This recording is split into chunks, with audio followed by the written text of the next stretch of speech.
When was the first time you went to school? Do you remember it? By the time kindergarten was over, what was the desired outcome?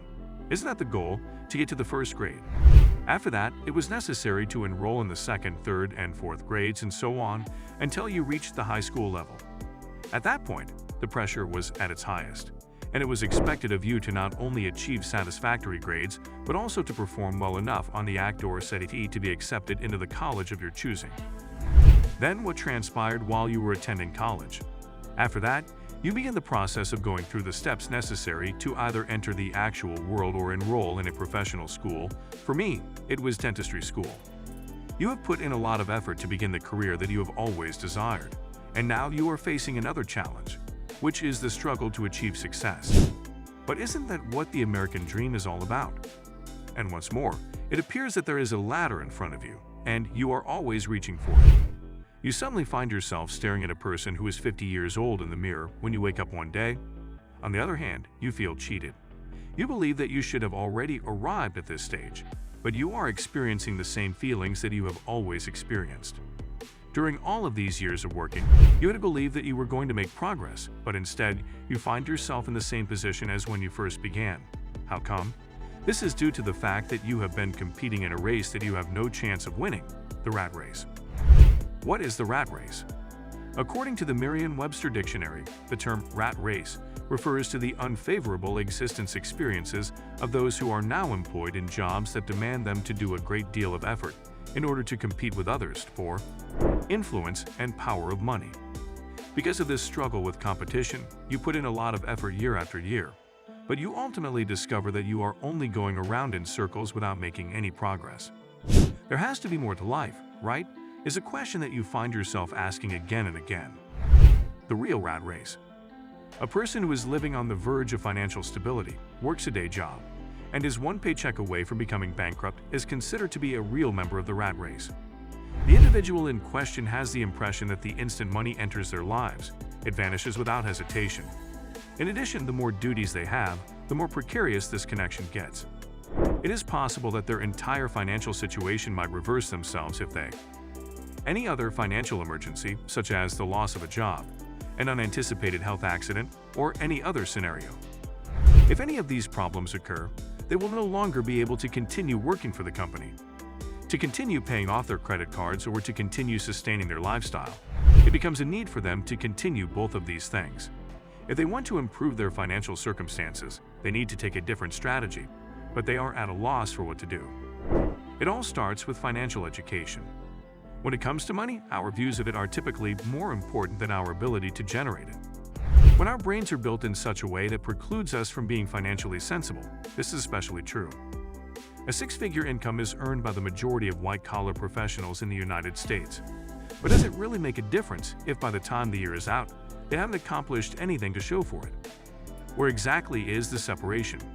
The time has come for us to not only unravel that enigma, but also investigate ways in which we might improve our grasp of money, given that we receive no official instruction on the subject, even in professional schools such as dentistry or medical schools. When we look at something, we learn what it is capable of doing, but not so much about what it stands for. When viewed from a different perspective, money can be understood as a statement of valued things. You are willing to spend a particular sum of money for anything because you believe that the value of the item is comparable to the sum of money that you have already given over.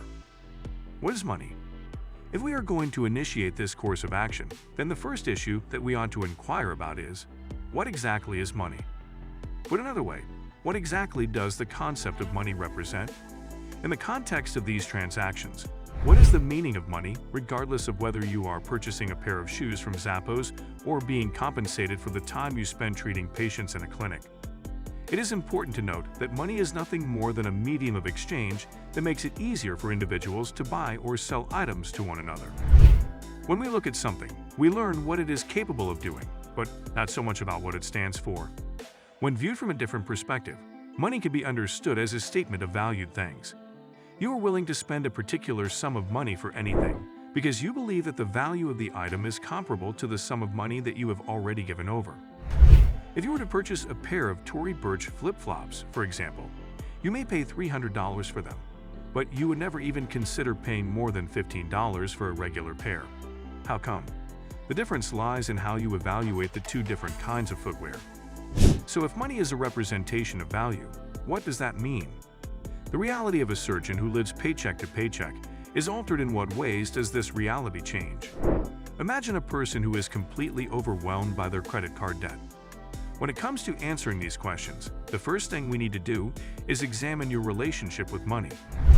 What is your relationship with money? When you hear the term cash flow, it suggests that money will come into your life, but it will also come out of people's lives. Your income and expenses, as well as your production and consumption, are represented by these flows. The value that you have brought to the workplace will determine the amount of money that comes into your life. By the time you have consumed something like the following, it will turn around and leave. A membership to YouTube TV, a new automobile for a trip to go snow skiing. When it comes to assessing the relationship between consumption and output, a great number of financial professionals will look at a person's net worth as a criterion. What about your relationship with the money you earn and the money you spend? Take into consideration all of the money that has come into your life and gone out of it. To what extent do you still possess that amount, whether it be in the form of savings or investments, similar to mutual funds? In what aspect of the link between production and consumption do you believe there is room for improvement? The probability is equal to both. No matter how much money you make in a year, the most significant problem that the majority of us face is related to the amount of things that we consume. 78% of workers in the United States are living paycheck to paycheck, according to studies that have been conducted. Even more distressing is the fact that 4 out of 10 make more than $100,000 annually. Before addressing the relationship with production, it is necessary to make adjustments to the relationship with consumption. This is the case when an individual gets paid a salary that is far higher than the typical pay, yet nevertheless manages to spend all of that money and then some. Is it possible that a significant number of lottery winners and professional athletes have filed for bankruptcy? This is due to the fact that their production is of little consequence while they are experiencing difficulties with consuming. How to escape the rat race. It is a song by Michael Jackson that urges us to begin with the man in the mirror. This is the first step in the process of escaping the rat race. To be more specific, it starts with you thinking about how you personally respond to financial matters. Many financial experts, such as Dave Ramsey, instruct their audiences to begin by calculating their monthly expenses, which may include the following: providing services related to food, transportation, lodging, and entertainment. Having this information will make it possible for you to construct a budget and determine how much money you can spend in each category on a monthly basis. Getting your financial life in order will be impossible if you do not take responsibility for your actions as a consumer and take control of your behavior.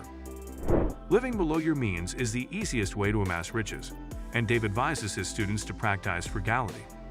To put it another way, having a way of living that allows you to save and invest money for the future while yet leaving you with enough money to have left over.